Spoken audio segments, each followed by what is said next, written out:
interesting research has emerged, and basically they see a correlation between brain size and social group size. Amazing, right? So other mammals that are social have about 40% of their brains are what they call the neocortex, the new part of the brain, the part that we've got so much of. Social primates, theirs is about 40% or to 50% of their brain. Humans will have much larger groups that they interact with. 80% of their brain is dedicated to a new brain, which deals with all your complicated, abstract, and sophisticated thinking. So this is incredible.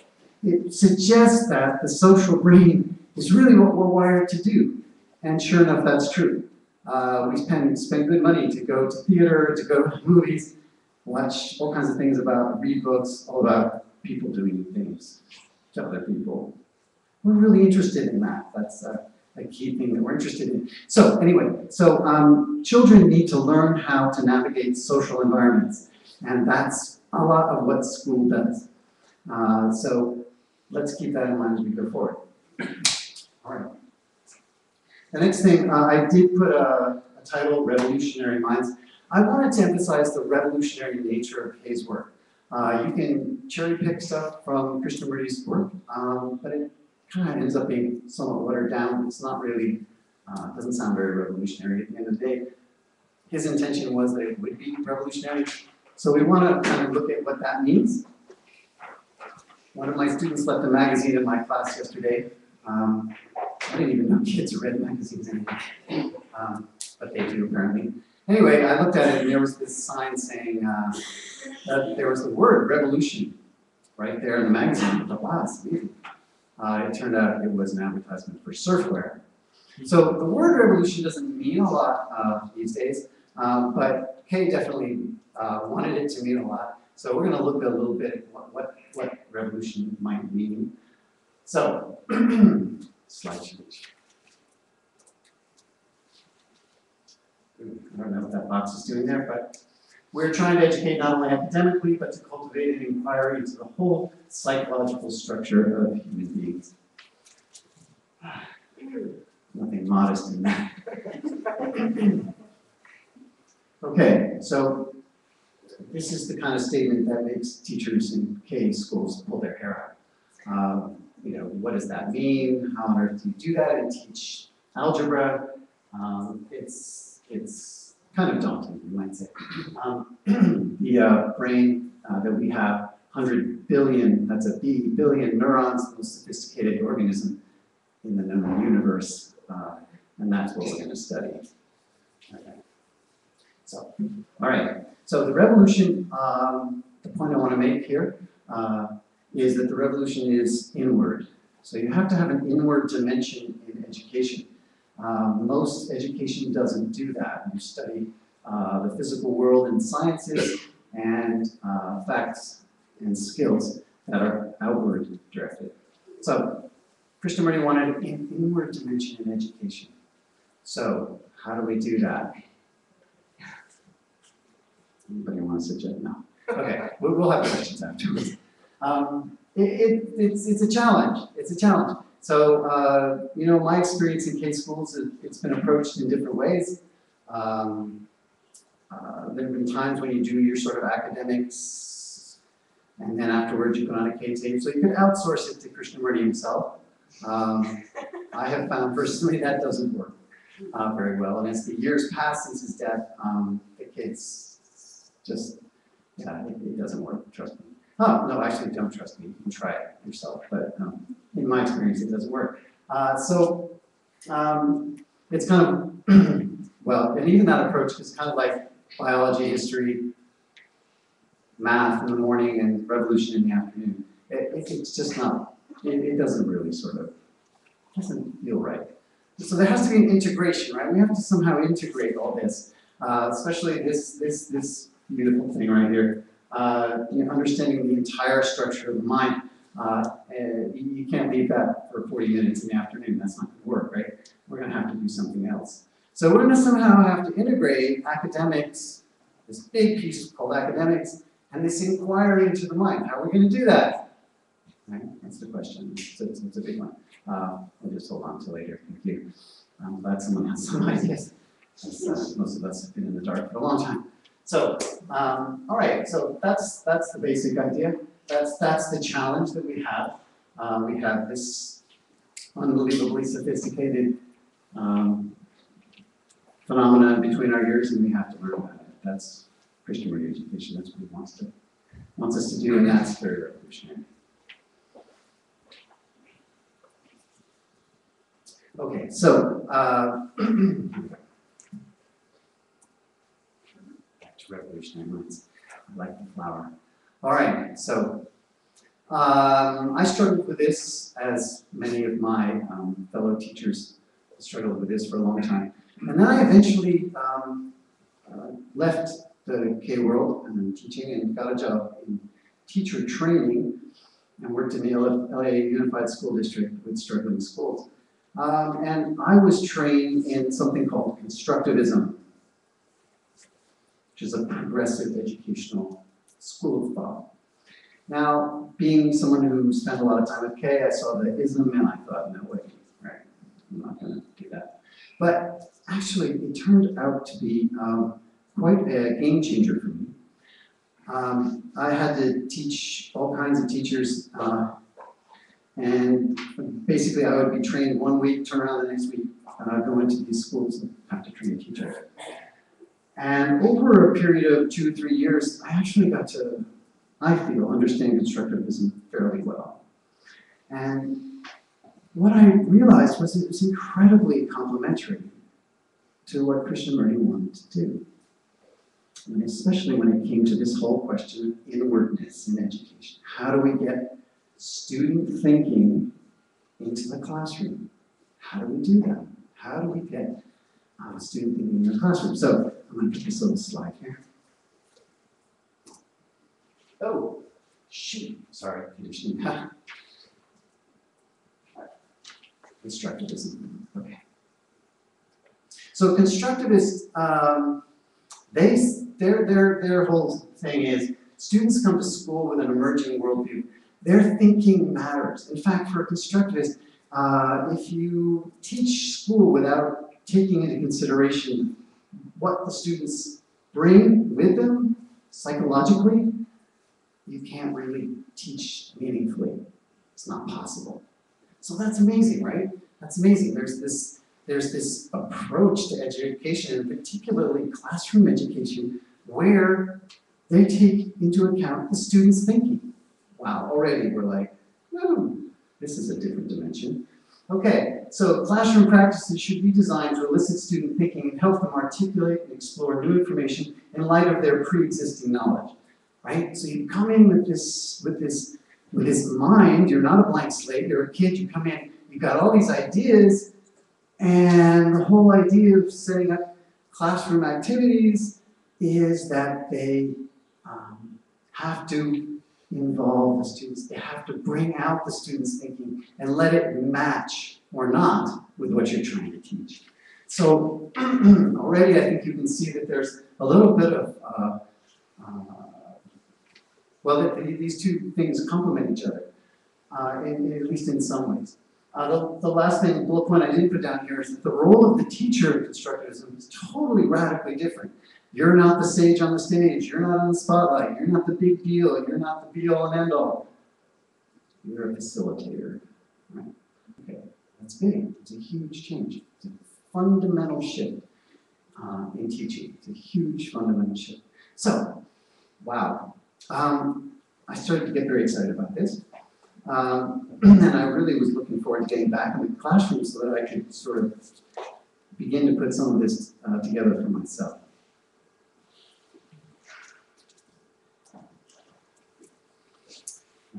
So, maybe I'll be able to give myself a break.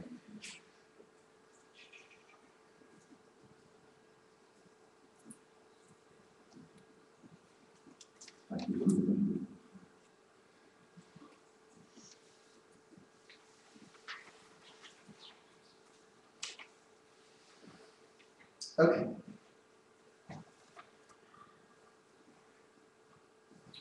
Arguably, the educational approach most aligned with Krishnamurti's vision is constructivism.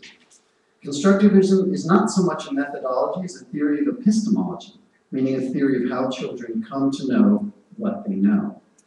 The term is attributed to the late Swiss child psychologist Jean Piaget, but it is in fact an aggregation of different research in the field of child development. Much of it is inspired by the work of that Swiss psychologist. At the heart of the constructivist approach is the intention to infuse what's called metacognition into the educational experience of the child. Metacognition refers to our capacity to become aware of our own thinking processes. Oh, okay, that sounds good, right? So not only do we bring in our own thinking, the child's thinking matters in terms of what goes on in a classroom, but then they're supposed to be aware of that thinking. That sounds pretty good.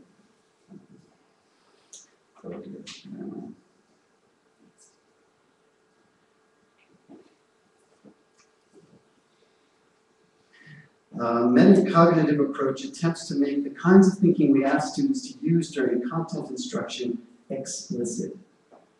The general idea is that the more explicit the thinking becomes, the more students will think about what they're learning, and greater value will be placed on good thinking. So this is the deal. Constructivists are great in the sense that they want to bring the students' thought into the classroom to make it matter. They're not so interested in what Kay called conditioning. They're not so interested in a critical inquiry into that, but they definitely say it's important. They definitely say it's the most important thing. So it's kind of a win-win situation. You've got Kay who says, you've got to have this internal dimension in education, this inward dimension in education. So you get a kind of approach that values that and enables that to a certain degree. It's sort of a platform for that. So the sort of K side wins. And then the other side, from the constructivist view, what you get is K bringing a tremendous amount of depth and insight that doesn't exist in constructivist thinking. Really, constructivism came out of the democratic movement, the idea that students really need to be able to participate in democracy. So they should participate in class, and their thinking should be part of it, right? Obviously, Krishnamurti goes deeper than that. He's looking for something more radical.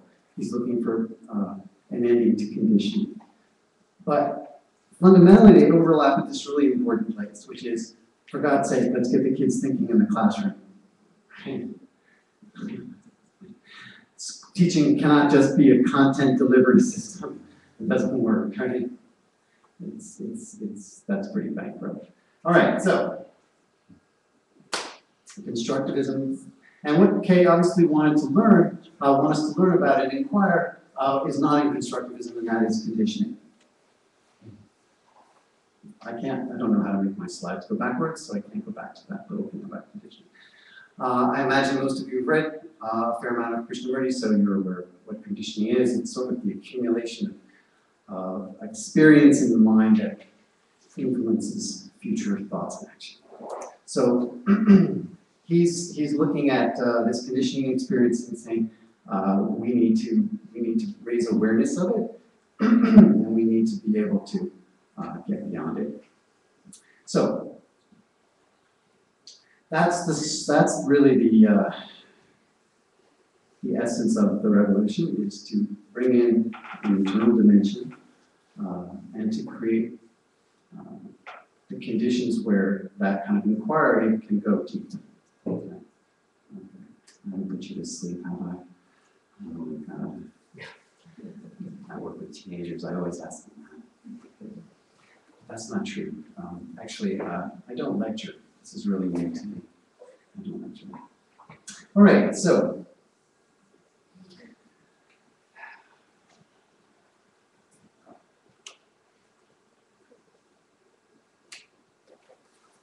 All right, so conditioning. Now, you read Krishnamurti and you kind of get this sense that conditioning is something we do to kids.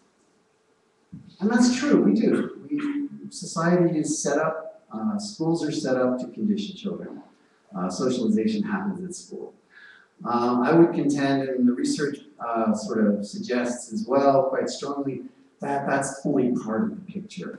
The reality is a little more complicated. Kids actually want to be conditioned.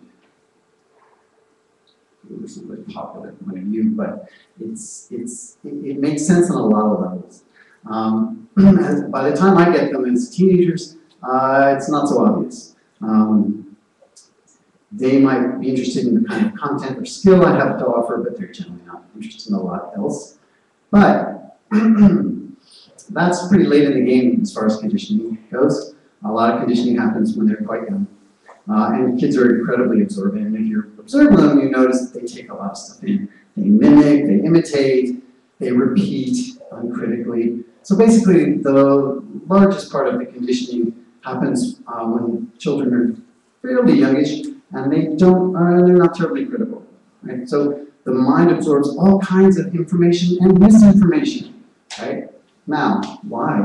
Why would that be the case? From an evolutionary point of view, I'll make an observation. Think of it this way. Survival would not be all right, from a biological point of view, there's two things you want to do. You want to survive and reproduce. Now, dodging predators, yeah, definitely. The brain evolved over about between 2 million years, right? Long time, way before civilization. So the point is that a lot of that evolution happened when life was very precarious. Now think about this. Really seriously, think about this. You need to survive, that's your priority. And you're a child. And guess what? The environment's kind of dangerous, there are predators out there. But what's equally important to survival is that you get on with your group, because without your group, you're not going to survive. You are not going to survive without your group. So, no way you can leave that to chance. There's no way that in the evolution of the mind in human society that you had to have a good teacher in your tribe in order to learn. No way, no how. You must have had an innate drive to pick up the kinds of messages, the information, the skills that are out there. You had to have that drive. And if you look at kids, you see it, they have a love of learning. But it's not just about the alphabet. It's about all kinds of things. They're curious. They're curious what adults do. They're really curious what peers do. They're insanely curious about what older peers do, right? So it's not just about us conditioning kids. It's kids also have that drive to understand their world, right? To understand their world so that they too can flourish. Does that make sense? So it's a little more complicated than we generally look at it. So I am now going to try one more time to read from my book. Okay. On the other hand, it's a mistake to suppose that conditioning is simply brainwashing imposed on the student. In fact, virtually every child actively seeks to be conditioned. It's easy to miss this fact because students often resist adults' attempts to mold them.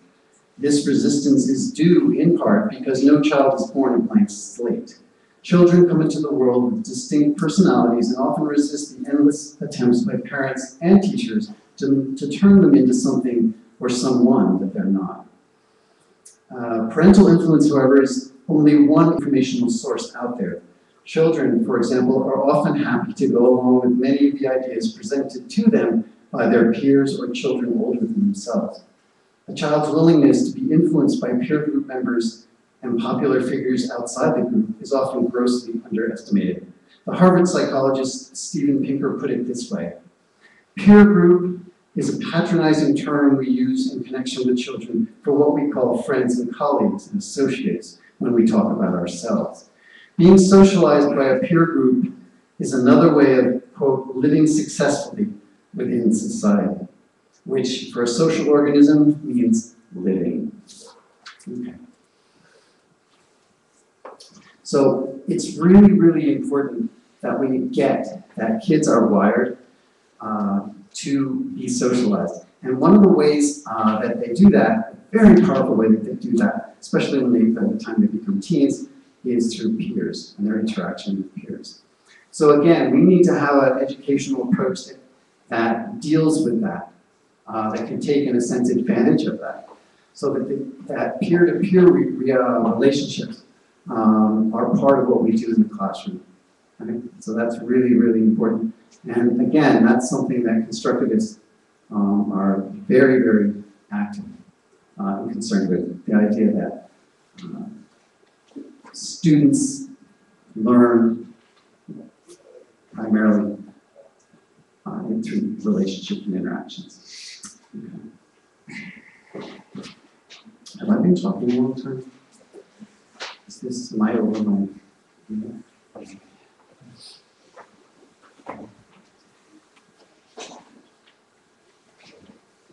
Oh yeah, okay. So here's a wonky slide. Remember this one? So one of the things we have to do, it's the last thing I'm going to talk about. There's so much to talk about, but I'm going to cut myself short. One of the things we do at school conventionally is we scare children.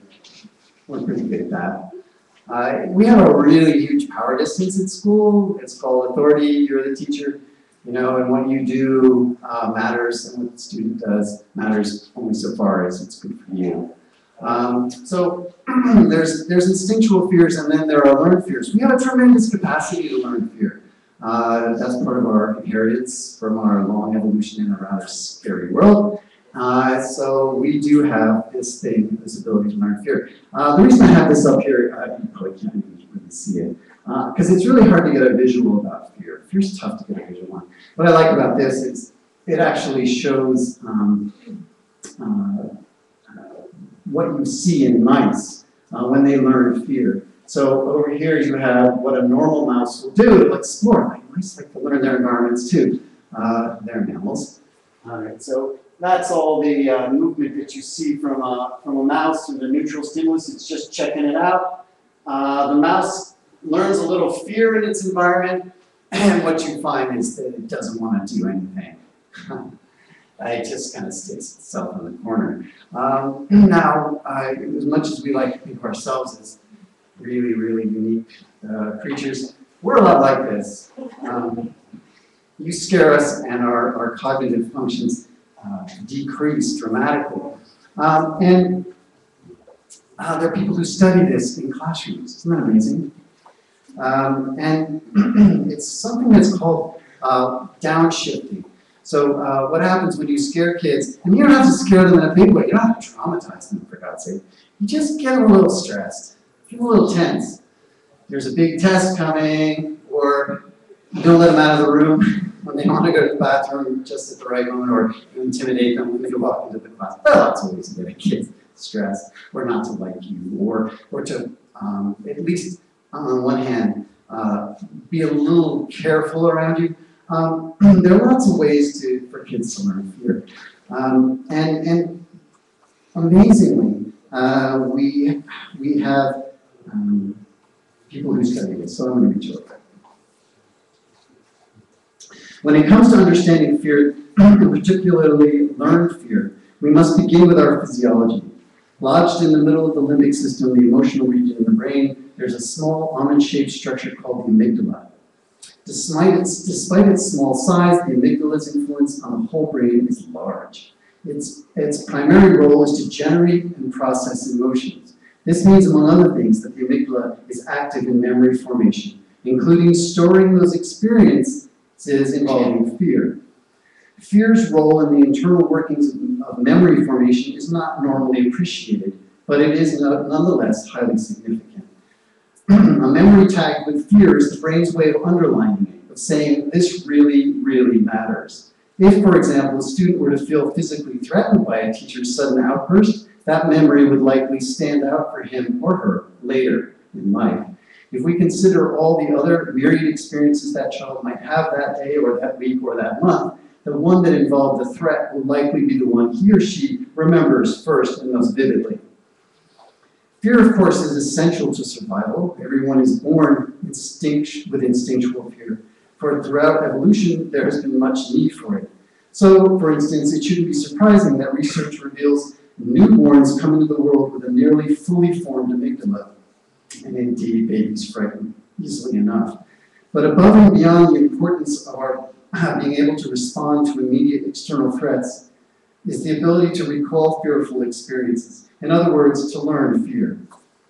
Fearful memories provide an informational base upon which we can assess potential dangers in the future. The importance of this capacity is evident in the very physiology of the brain. In the long evolution of the brain, the amygdala and limbic system developed earlier than the neocortex, otherwise known as the new brain, the parts of the mental makeup that correspond to reason and deliberation. There are extensive neural pathways linking the amygdala to the neocortex, for example, but only a handful running the other way. What this means is that fears are much more likely to dominate our powers of reason than the reverse. Okay, you kind of get the idea.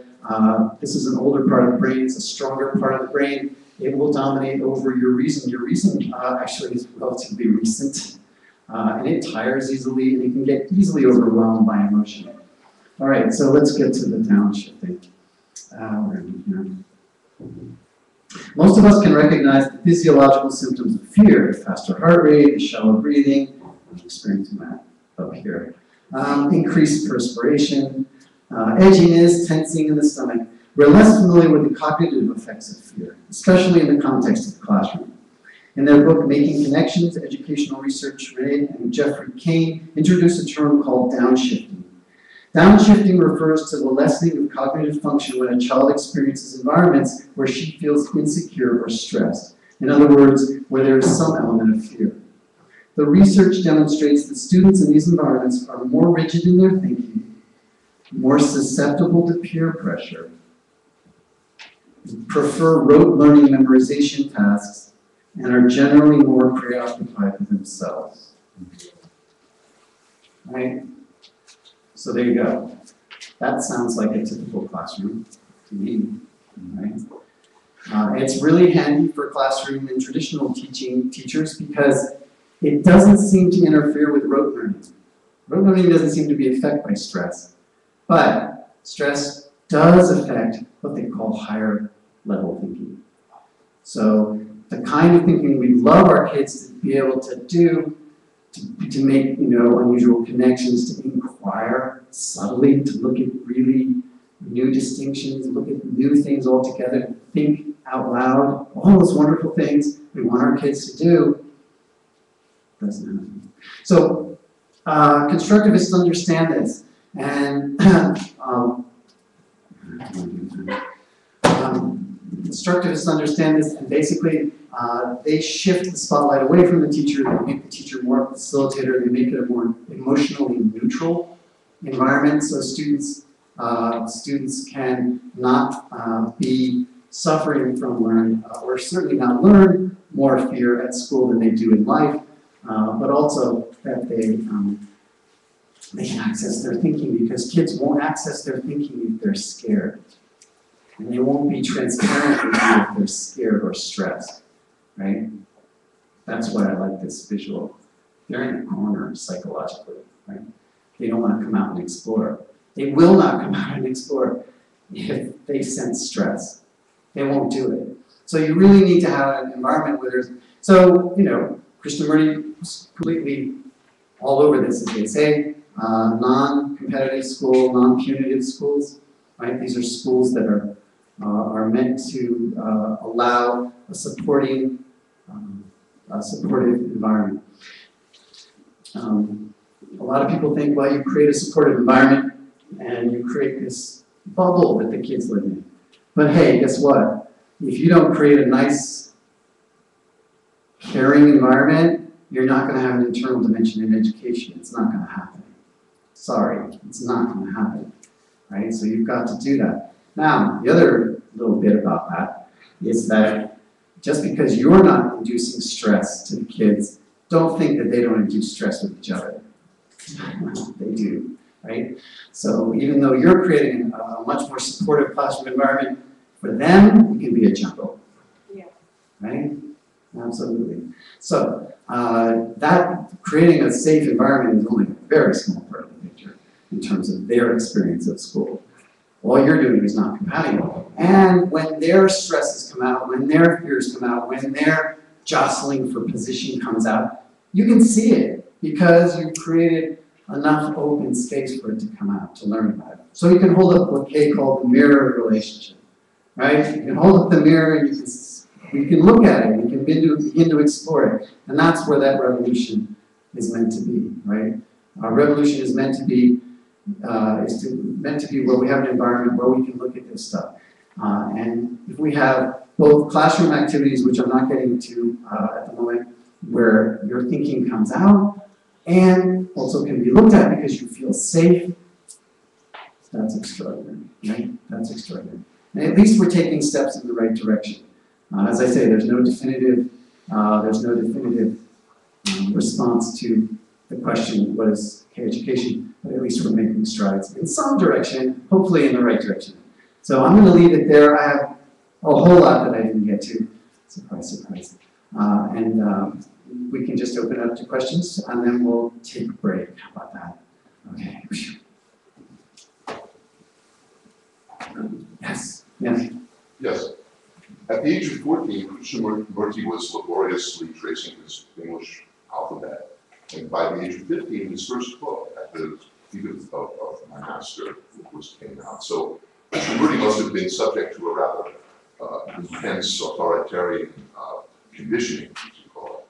Now, as far as the hope that you had on the screen there, about our task is not simply to impart academic skills, but also to look into the psychology of the mind, or however it was phrased.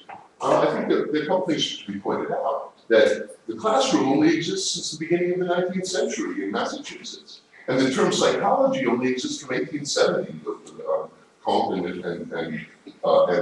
William James, who's also a theosophist, this variety of religious experience and so forth, like his brother.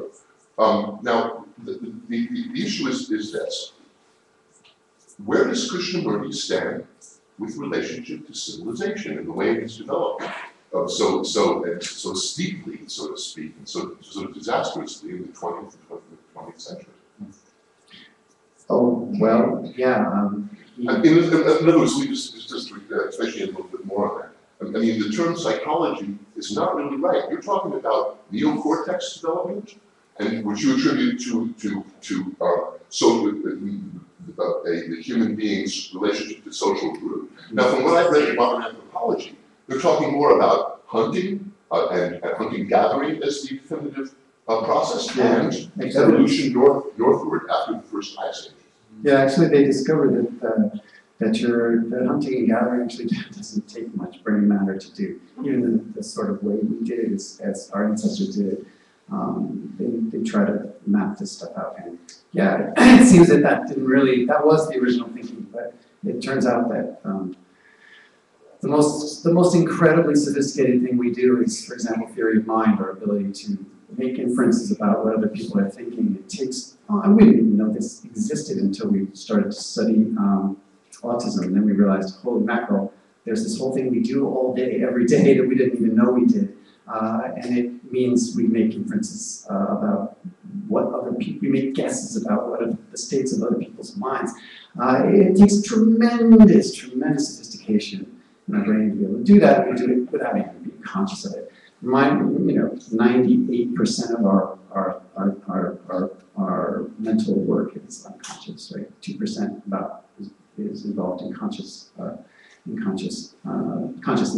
So, the social thing it turns out to be unbelievably complex, yeah. So that's true. Any other questions? Yeah. No. There seem to be a number of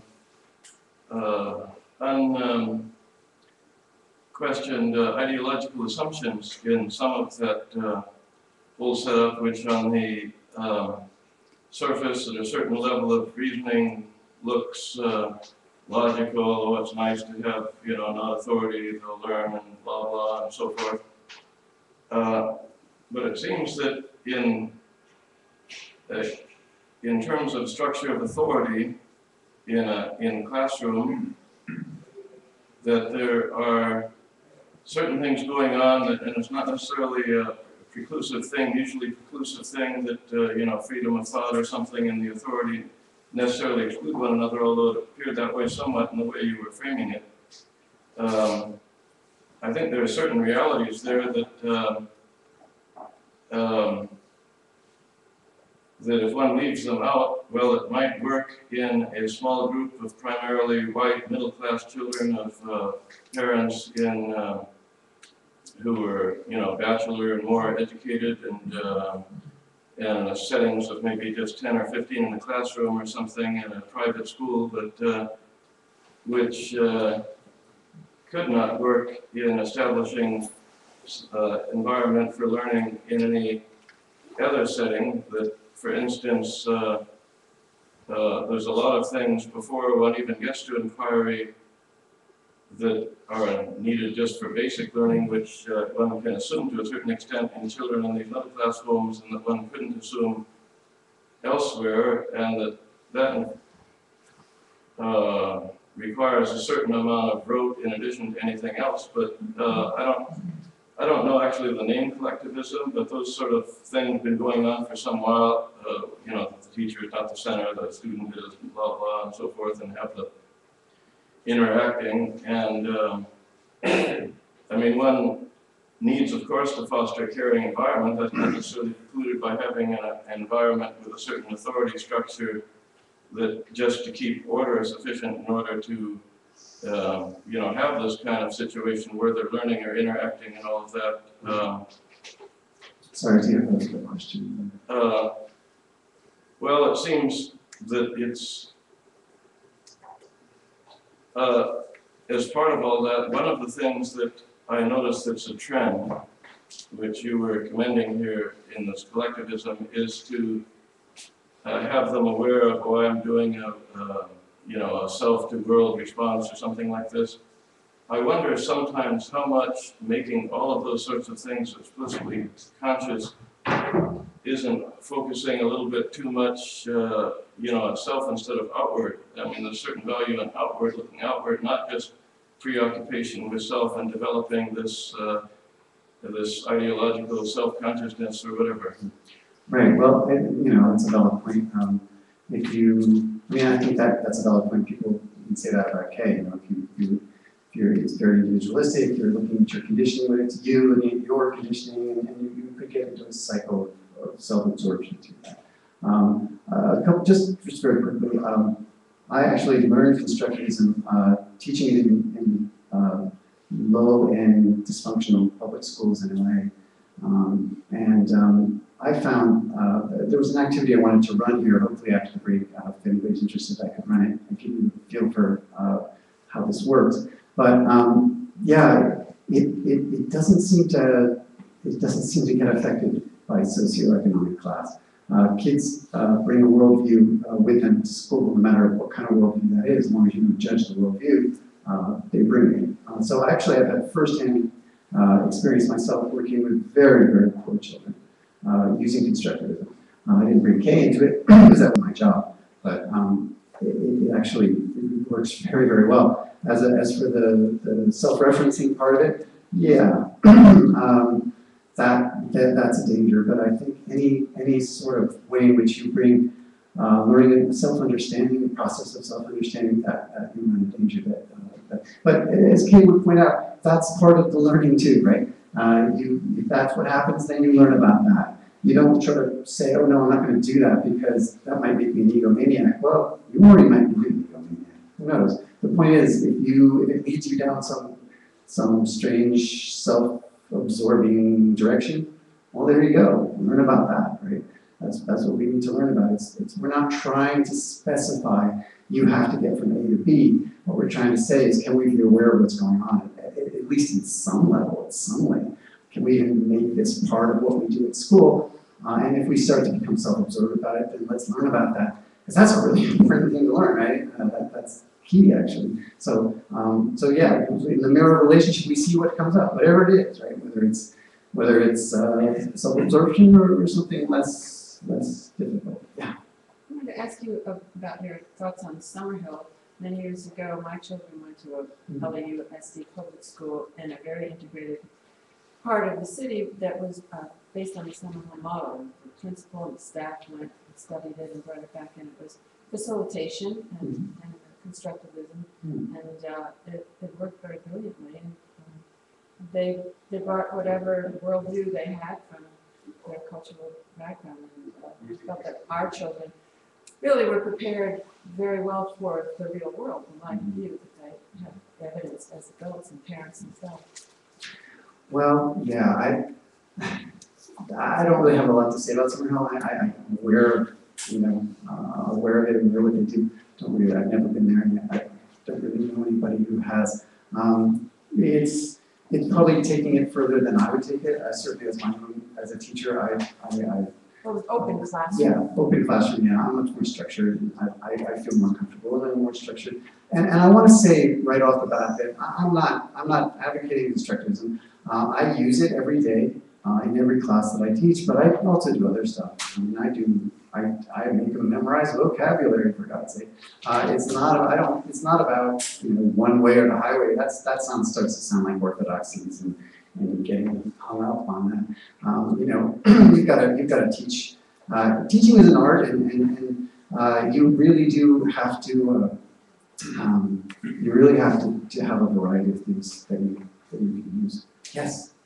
I just have to express that I'm very excited to hear your lecture.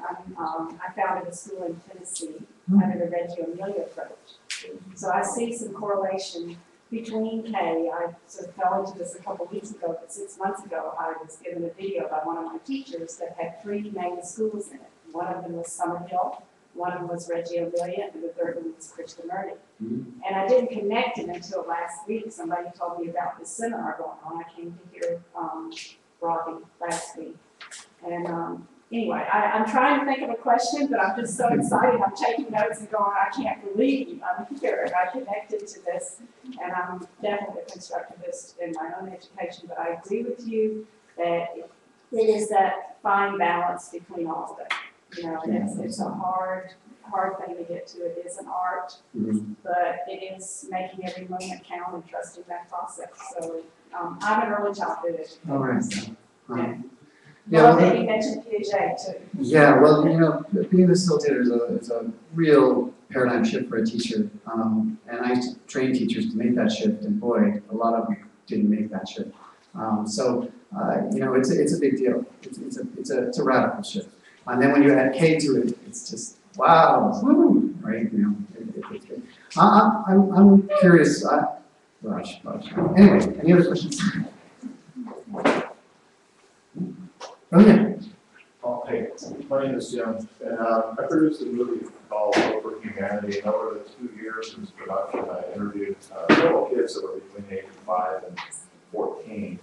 And what I discovered is a lot of these kids in mainstream schools are bored to death. And a lot of what I learned is that they're learning bytes of information. They're texting, they're iPadding, they're talking on cell phones in shorthand. And everything's getting shorter, and the kids are really getting bored. They are bored in mainstream school. So that causes problems. Do you have any comment on it? Do you witness anything like that? Oh God, yeah. I mean, that's huge. That's huge. I mean, I have so much to say about that. I'm going to edit myself way down. But I used to sit in on these classes in LA Unified before I would go in, because I would observe these teachers, and oh my God, it brought it all back how boring it is. Oh, I was dying. Yeah, it's really boring. We have a third dropout rate in the United States. 1 of the 3 kids drops out, and they ask them the reason. Boredom.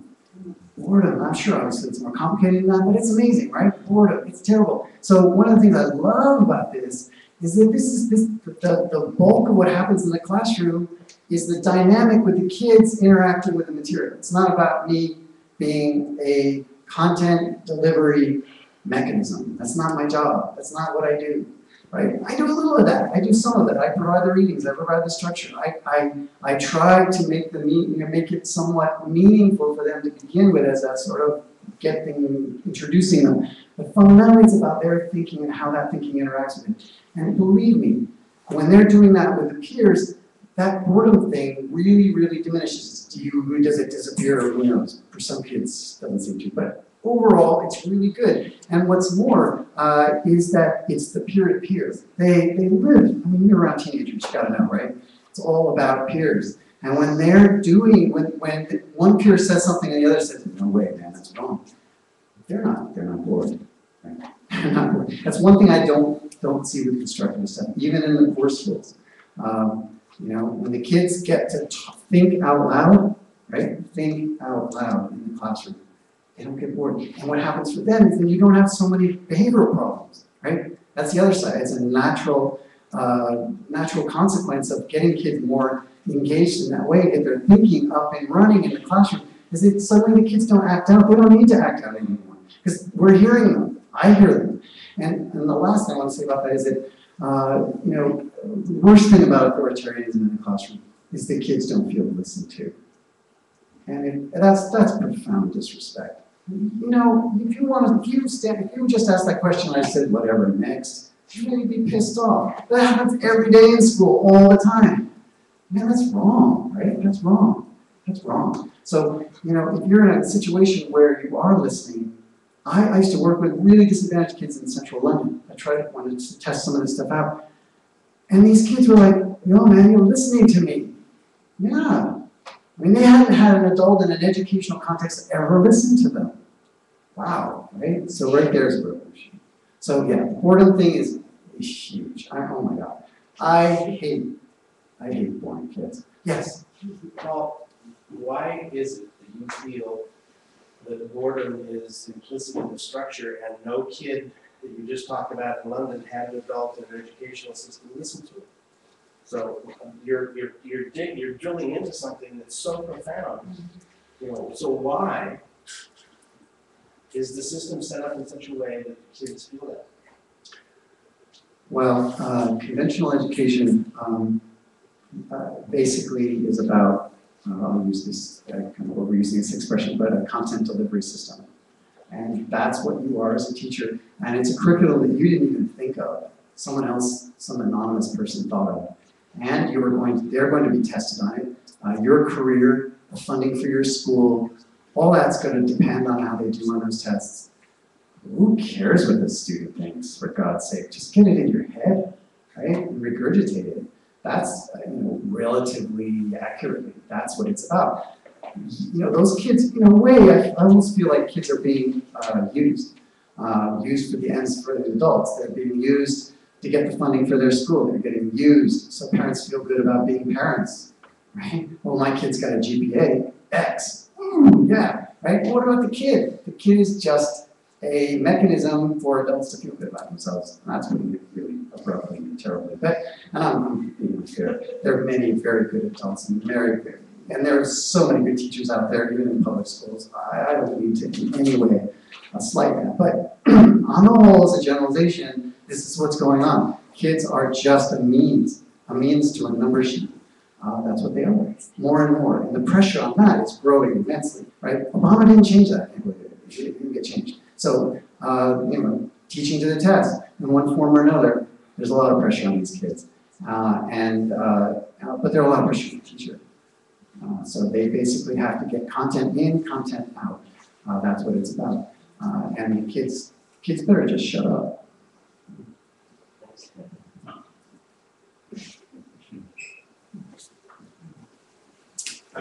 Yeah. So is it simply, as I see what you're saying, to me it's just outright corruption. Is that simply because we as adults are so self-absorbed that we just don't care about anything? I don't know, you talk to a parent and they'll say, I do this for my child. And I think they really do. But underneath it all, we're just so self-absorbed about getting on with our lives that we we're not inattentive. It's funny, the teacher in me says, well, let's open it up for discussion. But I don't know if I have an answer to that, but I would certainly say that, like many things, we're not given an opportunity to really think deeply about these things, no matter how important we say they are. We don't really, where do we get a forum as parents or to sit down and say, what is the point of education? We don't. Why do we do that? We don't do that. We really care about education. We love our children. But we don't really sit down and think about it that carefully. But we together built this system. Yeah, well, we certainly perpetuate it. There's no doubt about that. We perpetuate it. And honestly, there's a lot of fear. I think, we've got Mary here as the director of Grove School. I don't know if she corroborate this or not, but there's a lot of fear out there in parents. There's a lot of fear. There's a lot of fear that their kids are not gonna just to make it in the system. And that gets, learned fear, it goes to the kids, it goes to the teachers, it goes to everybody. I think really it can come to a certain degree down to fear. And once again, like we were saying, when you get a lot of fear, you don't act intelligently. Kay was really good on this. You know, if you're afraid or anxious, you're generally not intelligent about stuff. And you see this sometimes when you talk to parents. They leap at things. And they're anxious, and it's understandable. But it doesn't mean for intelligence. Intelligence would be, let's inquire, let's find out what's what, and figure it out, and maybe even have the wherewithal to do something different. Right? So at Oak Grove School, we fight this, right? There's a huge tide to get the kids, to good schools, and which is great. But also just, are we doing everything we can do to make those kids successful? Well, we try, but if the anxiety is driving that, then we're not going to probably do the right thing. So I just feel like we're collectively allowing the anxiety to talk for us. That's just off the top of my head. Yes. I imagine that Oak Grove School is required to do testing, and do the students there do better on their tests because of the environment that's been created? Do you mean, testing? Well, the school goes from preschool to college prep. We don't have to do a lot of the testing that public schools do for a private school. But obviously in high school, for example, they take SATs, which is one of our national tests. And some do fairly well, some don't. We don't put a lot of emphasis on test-taking skills, something we could do better. So sometimes some kids maybe don't do as well on those tests. But I'll tell you one thing, what's amazing is they might not necessarily have the highest SAT scores, but they get into really good schools. Our kids this year, graduating class, did remarkably well. So I don't really want to, blow the trumpet here. But it's just, if you give kids a voice, and they tend to sort of, in a number system, they sort of stand out. And if there's any capacity in that system to see differences, they might pick up on the fact that these kids are a little different. Are they pursuing liberal arts humanities? Because I just heard a report saying that the humanities colleges are really trying to remarket themselves because nobody really is very interested. They want to do utilitarian post-high school, post-secondary education. There was an NPR report recently. So are graduates from Oak Grove going on to liberal arts colleges for the most part, or not? Are they part of that trend to want something where they're going to have a very financially successful lifestyle? We have both, but the majority go to four-year colleges that are like either in the UC system, University of California, or liberal arts colleges. Majority. I would say that. There's a percentage that do both. Okay, so I guess I think I probably used up all my time, so I'm very sorry about that. If there are no further questions, let's call it a day, and I'm around if anybody wants to chat. And thank you very much for being here.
I was thinking of how I was wondering how to integrate that. See, get out here on the street, I sort that.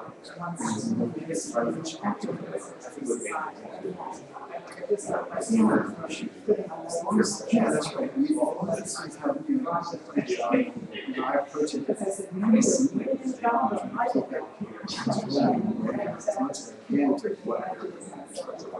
So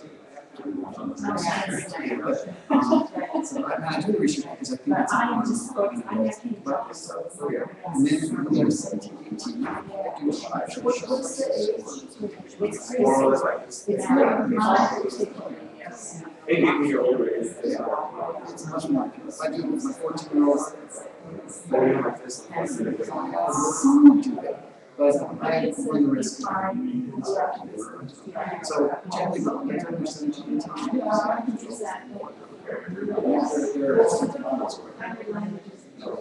it means They're not written, I'm actually. Yeah, we can talk about that.